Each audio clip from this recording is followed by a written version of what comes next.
നമസ്തേ.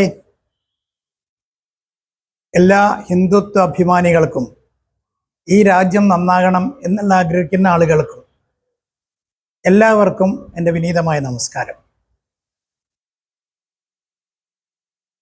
നമുക്കറിയാം, കേരളത്തിലെ ഹിന്ദു സമൂഹം അനുഭവിക്കുന്ന ഏറ്റവും വിഷമം പിടിച്ച കാര്യങ്ങളെ സംബന്ധിച്ചിട്ട്. ഇത് ഇന്നും ഇന്നലെയും തുടങ്ങിയതല്ല. വർഷങ്ങളായി ഹിന്ദു സമൂഹം അനുഭവിക്കുന്ന പീഡനങ്ങൾ ചരിത്രത്തിൻ്റെ വളരെ പിന്നിലേക്ക് പോയിട്ടില്ലെങ്കിലും നമുക്കൊക്കെ മനസ്സിലാക്കാൻ സാധിക്കുന്ന ഒരു ചരിത്രമുണ്ട്. 1921 മാപ്പിള ലഹള, അതിനുമുമ്പ് ടിപ്പുവിൻ്റെ അക്രമം. ഇത്തരം അക്രമങ്ങളെ മുഴുവൻ നേരിടുകയല്ല, തല കുനിച്ചു കൊടുക്കുന്ന ഒരവസ്ഥ ഹിന്ദുവിനുണ്ടായിരുന്നു. ആ സമയത്തെല്ലാം ഹിന്ദുക്കളെ മതം മാറ്റിയെടുത്തു. ഏറ്റവും ഉന്നത സ്ഥാനം അലങ്കരിച്ചിരുന്ന ബ്രാഹ്മണൻ മുതൽ ഏറ്റവും താഴെ ജീവിച്ചിരുന്ന, ഒരു താഴെ എന്ന് പറയാൻ സാധ്യമല്ല, പക്ഷെ ജീവിച്ചിരുന്ന വിഭാഗം വരെ അന്ന് മതപരിവർത്തനത്തിന് വിധേയരായി എന്ന് നമുക്ക് കാണാൻ സാധിക്കും. മലബാറിൽ ഇസ്ലാമിക തീവ്രവാദികളുടെ പ്രവർത്തനമായിരുന്നു ഹിന്ദുക്കളെ ബാധിച്ചിരുന്നതെങ്കിൽ തിരുവിതാംകൂറിൽ ക്രിസ്ത്യാനികളുടെ പ്രവർത്തനമാണ് ഹിന്ദുക്കളെ ബാധിച്ചത്. ആ സമയത്ത് മുഴുവൻ എന്ത് ചെയ്യണം എന്നറിയാതെ ഹിന്ദു അറച്ചു നിന്നിരുന്നു. പക്ഷെ വർഷങ്ങൾ കഴിഞ്ഞ സമയത്ത് ചില സംഘടനകളുടെ എല്ലാം പ്രവർത്തനത്തിൻ്റെ ഫലമായി ഹിന്ദുക്കളിൽ ഒരു ഉണർവുണ്ടായി. 1921 മാപ്പിള ലഹള ചോദ്യം ചെയ്യാതെ പോയപ്പോൾ നമ്മൾ കാണുന്നു, 1951 ശേഷം കേരളത്തിലെ ഹിന്ദുക്കളുടെ നേരെ നടക്കുന്ന അക്രമങ്ങളെ ചോദ്യം ചെയ്യാൻ സമൂഹത്തിൽ ചെറിയ ചെറിയ പ്രവർത്തനങ്ങളുണ്ടായി. ആര്യസമാജവും രാമകൃഷ്ണ മിഷനും അതേപോലുള്ള സംഘടനകളോടൊപ്പം രാഷ്ട്രീയ സ്വയംസേവക സംഘത്തിൻ്റെ പ്രവർത്തനവും അതിൻ്റെ കാരണമായിരുന്നു. ഇതിൽ നിന്നെല്ലാം പ്രേരണ ഉൾക്കൊണ്ടുകൊണ്ട് വലിയ മഹാന്മാർ, മന്നത്ത് ആചാര്യനെ പോലെ, ആർ ശങ്കരനെ പോലെ, ഇ.കെ. മാധവനെ പോലെ, അതേപോലുള്ള ആൾക്കാർ മുഴുവൻ പിൽക്കാലത്ത് ഇത്തരം പ്രവർത്തനങ്ങളുമായി മുമ്പോട്ട് വന്നു. ഹിന്ദുക്കളുടെ ഇടയിൽ തന്നെ ഉണ്ടായിരുന്ന അപജയങ്ങൾ, ആ അപജയങ്ങളെ മാറ്റി നിർത്തി ഉയർത്തിക്കൊണ്ടുവരാനുള്ള ശ്രമം ഈ ആളുകളിൽ നിന്നുണ്ടായി. വൈക്കം സത്യാഗ്രഹവും ഗുരുവായൂർ സത്യാഗ്രഹവും ക്ഷേത്രപ്രവേശന വിളംബരവും ഇതെല്ലാം ഇതിൻ്റെ ഭാഗങ്ങൾ തന്നെ ആയിരുന്നു. ആ കാലം ഒരു കാലമാണ്. പക്ഷെ പിൽക്കാലത്ത് നമ്മൾ വീണ്ടും മുന്നോട്ട് വരുന്ന സമയത്ത് തീവ്രവാദ സംഘടനകൾ വളരെയധികം ശക്തി പ്രാപിക്കുന്ന ആൾ കാണാൻ സാധിക്കും. അതിലേറ്റവും പ്രധാനമായിട്ടുള്ളത് ജനസംഖ്യാ നിയന്ത്രണത്തെ സംബന്ധിച്ചിട്ടാണ്.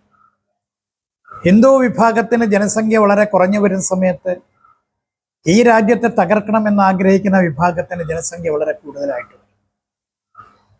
ജനസംഖ്യ വളരെ കൂടുന്നു.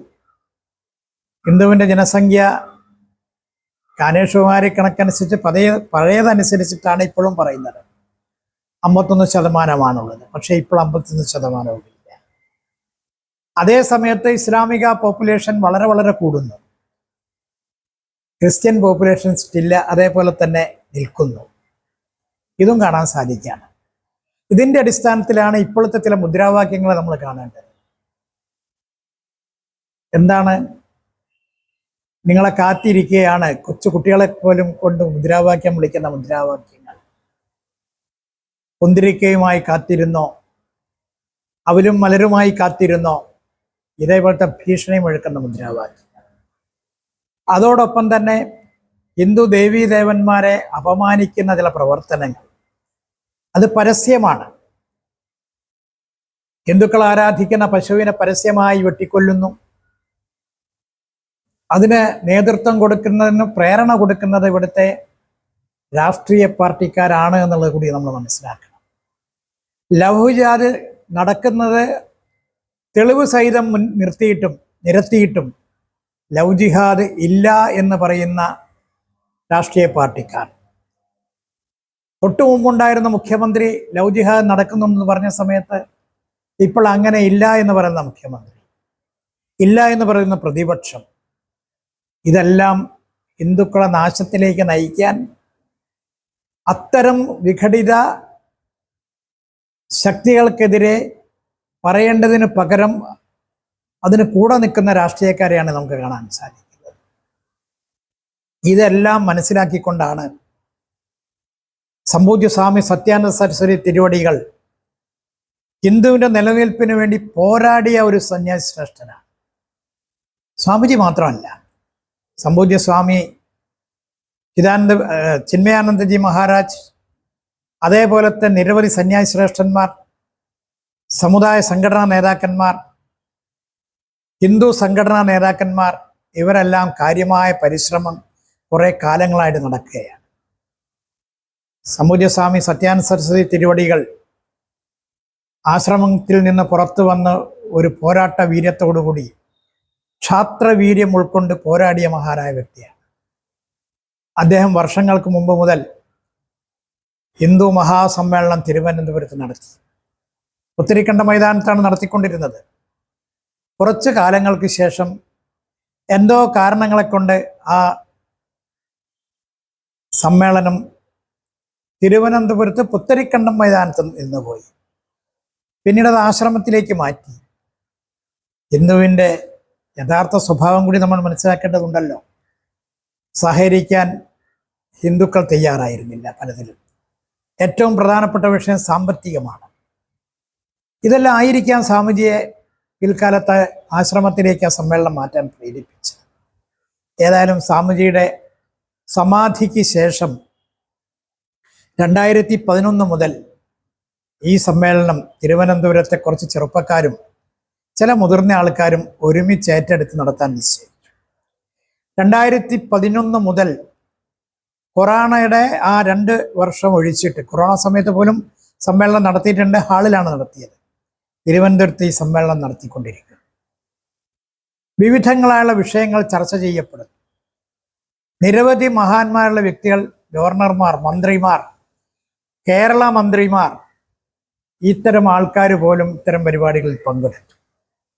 അതിൽ ഹിന്ദു നാമധാരികൾ മാത്രമല്ല, ക്രിസ്ത്യൻ നാമധാരികളായിട്ടുള്ള രാഷ്ട്രബോധമുള്ളവരും മുസ്ലിം നാമധാരികളായിട്ടുള്ള രാഷ്ട്രബോധമുള്ളവരും ഇവരെല്ലാം ഈ പരിപാടിയിൽ പങ്കാളികളാണ്. ഈ നിലയ്ക്ക് 16ാമത്തെ ഹിന്ദു മഹാസമ്മേളനം തിരുവനന്തപുരത്ത് വീണ്ടും നടക്കാൻ പോവുകയാണ്. നേരത്തെ നിശ്ചയിച്ചിരുന്നത് ഏപ്രിൽ മാസം ആദ്യ വാരത്തിലായിരുന്നെങ്കിൽ തെരഞ്ഞെടുപ്പ് അതിനുശേഷം പ്രഖ്യാപിച്ചപ്പോൾ സ്വാഭാവികമായിട്ടും മാറ്റി വെക്കേണ്ടതായിട്ട് വന്നു ഈ ഹിന്ദു സമ്മേളനം. ഇനി അത് ഏപ്രിൽ 30, മെയ് 1, 2, 3 തീയതികളിൽ പ്രിയദർശിനി ഹാളിൽ തെക്കേ കോട്ടയിലുള്ള ശ്രീപത്മനാഭസ്വാമി ക്ഷേത്രത്തിൻ്റെ തെക്കേ ഭാഗത്തുള്ള പ്രിയദർശിനി ഹാളിൽ നടക്കുകയാണ്. രാവിലെ മുതൽ പരിപാടി തുടങ്ങും. വിവിധങ്ങളായുള്ള പരിപാടികളാണ് ചർച്ച ചെയ്യപ്പെടുന്നത്. അതിലേറ്റവും പ്രധാനമായിട്ടുള്ളത് തൊഴിലില്ലാത്ത യുവാക്കൾ ധാരാളമായി കേരളത്തിൽ നിന്ന് നാടുവിടും, വിദേശത്തേക്ക് പോകുന്നു, മറ്റുള്ള രാജ്യങ്ങളിലേക്ക് പോകുന്നു. അവർക്ക് എങ്ങനെ തൊഴിൽ നേടാം എന്നുള്ളതിനെ സംബന്ധിച്ച് വ്യക്തമായ ഒരു ചർച്ച യുവാക്കന്മാരെ വെച്ചുകൊണ്ട് നടക്കുന്നുണ്ട്. അതോപോലെ തന്നെ സ്ത്രീ ശാക്തീകരണം, നാരീശക്തി രാഷ്ട്ര നിർമ്മാണത്തിന് എന്നുള്ളൊരു വിഷയം. നേരത്തെ പറഞ്ഞത് യുവശക്തി രാഷ്ട്ര നിർമ്മാണത്തിന്, ആ വിഷയത്തിനെ കുറിച്ചിട്ടാണ്. ഇതേപോലത്തെ നിരവധി വിഷയങ്ങൾ ഇതിൽ ചർച്ച ചെയ്യുകയാണ്. വൈകുന്നേരം പൊതുസമ്മേളനമുണ്ട്.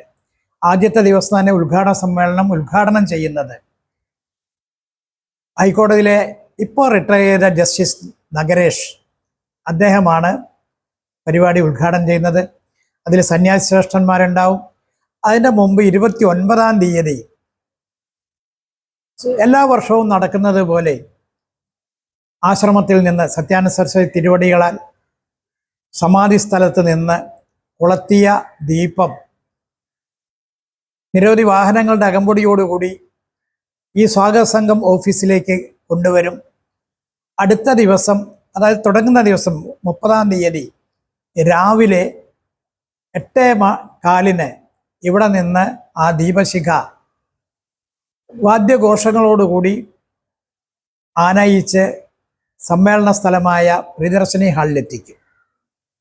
എല്ലാ ദിവസവും രാവിലെ ഗണപതി ഹോമമുണ്ട്. സൂര്യവംശി വിഭാഗത്തിൽപ്പെട്ട സന്യാസിമാരാണ് ആ ഇത് നടത്തുന്നത്. പിന്നെ കലാപരിപാടികളുണ്ട്. ലോകപ്രസിദ്ധയായ ഗോപികാവർമ്മ അവതരിപ്പിക്കുന്ന മോഹിനിയാട്ടം ആദ്യത്തെ ദിവസം തന്നെ, അതായത് 30-ാം തീയതി വൈകുന്നേരം 7:30 പൊതുസമ്മേളനത്തിന് ശേഷം അവതരിപ്പിക്കും. ഇങ്ങനത്തെ നിരവധി കലാപരിപാടികളും ചർച്ചകൾ, സെമിനാറുകൾ, വിദ്യാഭ്യാസ സെമിനാർ കേരള യൂണിവേഴ്സിറ്റിയുടെ വൈസ് ചാൻസലർ മോഹൻ കുന്നുമേൽ വിവിധങ്ങളായുള്ള പരിപാടികളിൽ കൂടിയിട്ടാണ് ഈ സമ്മേളനം നടത്താൻ തീരുമാനിച്ചിരിക്കുന്നത്. പ്രധാനപ്പെട്ട മറ്റുള്ള വിഷയങ്ങളെപ്പോലെ തന്നെ വിദ്യാഭ്യാസ സമ്മേളനം ഇതിൽ നടത്തുന്നുണ്ട്. അത് 3-ാം തീയതി ഞായറാഴ്ച രാവിലെ 10:30-ക്കാണ്. എല്ലാ ദിവസവും 10:30-ക്കാണ് സെമിനാറുകൾ നടക്കുന്നത്, സമ്മേളനം വൈകുന്നേരവും. അപ്പം ഈ സെമിനാറിൽ, വിദ്യാഭ്യാസ സെമിനാറിൽ കേരള യൂണിവേഴ്സിറ്റിയുടെ vice chancellor Shri doctor Mohan Kunnummel പങ്കെടുക്കുന്നു. ജമ്മു കാശ്മീർ യൂണിവേഴ്സിറ്റിയുടെ വൈസ് ചാൻസലർ പങ്കെടുക്കുന്നുണ്ട്, KBR നായർ. വിദ്യാഭ്യാസ വിദഗ്ധന്മാരായുള്ള പല ആൾക്കാരും പങ്കെടുക്കുന്നു. അങ്ങനത്തെ ഒരു സെമിനാർ നടക്കുന്നുണ്ട്. ഏതായാലും 4 ദിവസം നീണ്ടു നിൽക്കുന്ന ഈ പരിപാടിയിലേക്ക് തിരുവനന്തപുരത്തെ പ്രത്യേകിച്ച് ഹിന്ദുക്കൾ വരുമെന്നാണ് ഞങ്ങൾ പ്രതീക്ഷിക്കുന്നത്. എല്ലാ വർഷവും പുത്തരിക്കണ്ടം മൈതാനത്താണ് നടക്കുന്നത്. മൈതാനം കിട്ടാതെ ആയതുകൊണ്ടാണ് നമ്മൾ ഈ പ്രിയദർശിനി ഹാളിലേക്ക് മാറ്റിയത്. ഏതായാലും കാര്യമായുള്ള ശ്രമം എല്ലാ ഭാഗത്തും നടക്കുന്നുണ്ട്. ഹിന്ദു സമൂഹത്തിൽപ്പെട്ട ആൾക്കാരും സംഘടനകളും പങ്കെടുക്കും എന്നുള്ളതാണ് ഞങ്ങളും പ്രതീക്ഷിക്കുന്നത്.